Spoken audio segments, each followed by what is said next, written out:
average of per capita sales. In the other community, fewer shoppers. Maybe things will look up in the long run. In the first community, there's a larger magazine circulation per 1,000 population. A much smaller circulation in the second community, a decline in demand.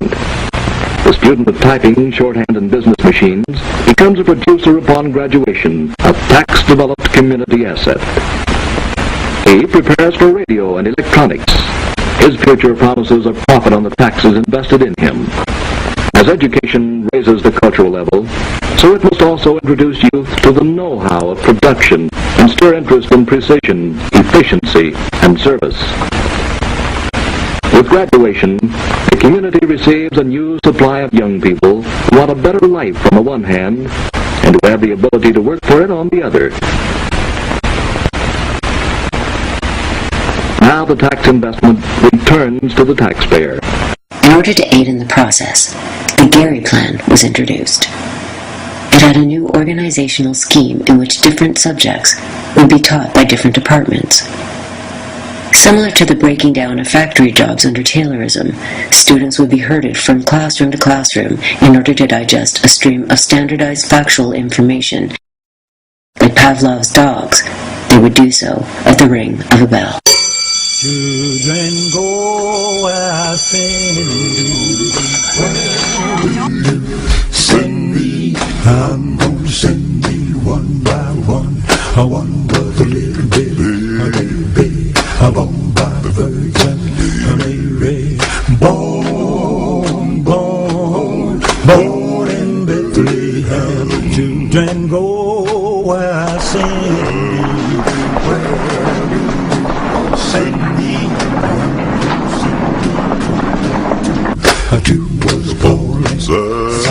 The first lesson I saw was the terrible confusion that's in any school as people race about at bell-marked intervals. The time-honored experience of mental development is that it occurs with strong concentration, not with fragmented attention, class position. You will not find the doctor's son, however ignorant he is, in the class with the marginalized kids.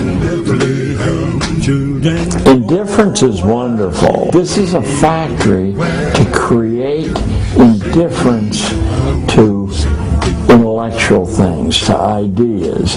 They have to be whipped, ordered, and disciplined to do anything. Or, just as bad, they have to be offered bribes to do it. Emotional dependency. Sure, probably half of the 60 million kids who attend school in the United States, removed from their own families at a very vulnerable age, become emotionally dependent on a pat on the head, a smile, avoiding an insult, intellectual dependency.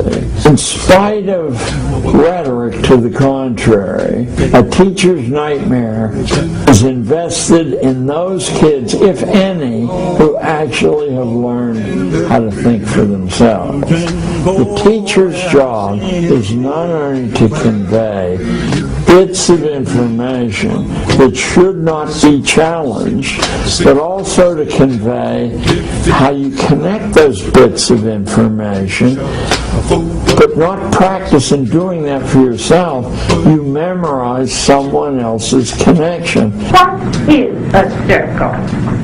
Billy Handler. A circle is a closed curve in which all endpoints on the circumference are equally distanced from the center points. Very good.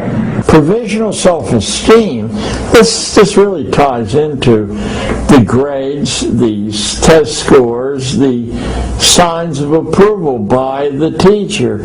You're allowed to feel good about yourself if an authority issues a signal that you can do that. On the other hand, if the authority condemns you, the only way you can feel good about yourself is to become an outlaw.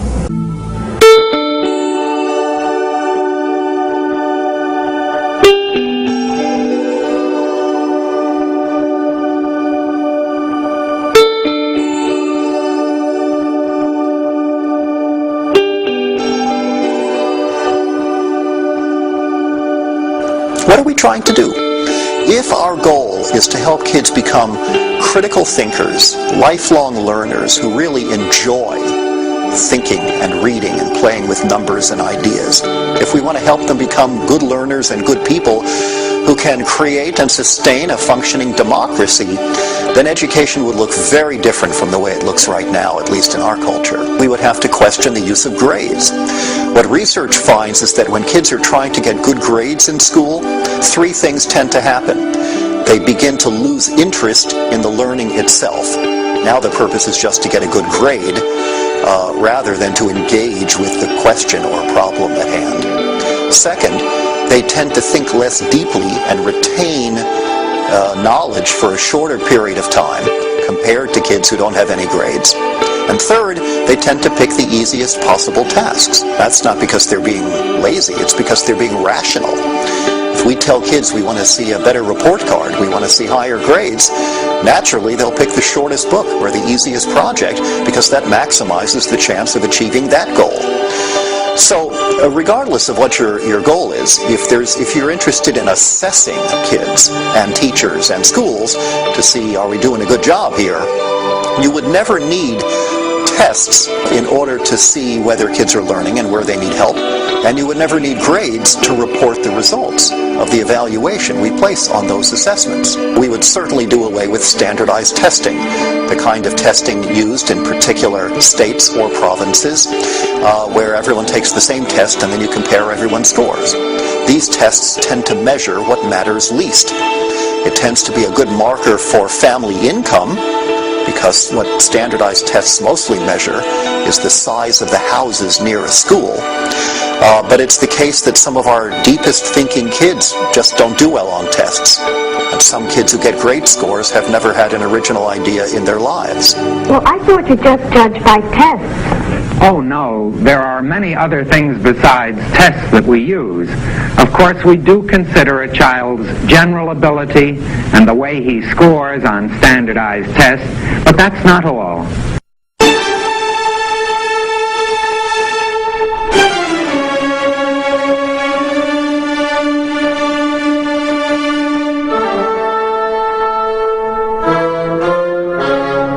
Competition builds character. In fact, what we find is that by any reasonable notion of character in terms of psychological health or self-esteem, that competition undermines that and creates a kind of neurosis, because we come to think of ourselves as good and competent only to the extent that we have defeated other people. And so we're always playing this desperate king of the mountain game, where we're worried about triumphing over other people and stepping on their faces and looking at them as if they're going to step on our faces. Now, that has two effects.